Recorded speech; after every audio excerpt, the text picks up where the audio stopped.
তোমরা কি কেউ এই জায়গাগুলো চিনো? তো hey everyone, welcome back to my mini blog. তো আগের ব্লগে আমি বলেছিলাম যে আমরা রেডি হয়ে বেরিয়ে পড়েছিলাম, কিন্তু আমি কোথায় বেরিয়ে পড়েছিলাম সেটা আমি কাউকে বলিনি।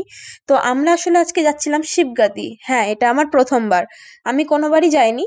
জায়গাগুলো এতটাই সুন্দর যে তোমরা না গেলে বিশ্বাস করবে না। তো আমরা প্রথমে মালদা থেকে বারহারুয়া স্টেশনে নেমেছিলাম, দেন ওখানে শিবগাদিতে পুজো দিয়ে তারপরে আমরা চলে গিয়েছিলাম মহারাজপুর। সেখানে মতিঝর্ণাটা এত সুন্দর ছিল যে কি বলবো। শিবগাদিতে প্রায় 108টা সিঁড়ি পার করে উপরে উঠতে হয়, তো আমার ভাই এখানে অনেক মজা করে উঠছিল।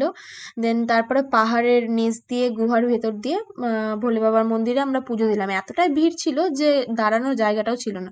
তো এখানকার মেন আকর্ষণ ছিল ভোলে বাবা। আর আমি তো প্রচন্ড ঘেমে গিয়েছিলাম, এতটা ভিড় ছিল। এই ভিড় থেকে বেরিয়ে আমরা হারিয়েও গিয়েছিলাম, আর সেখানে তো নেটওয়ার্ক ছিল না, তাই আমরা দুজন মিলে বেরিয়ে পড়েছিলাম খুঁজতে। অনেক খোঁজার পর সকলকে পেলাম, প্রায় 2 ঘন্টা মতো খোঁজার পর সকলকে পেয়েছিলাম। দেন তারপরে আমরা বেরিয়ে পড়লাম মতিঝর্ণার উদ্দেশ্যে।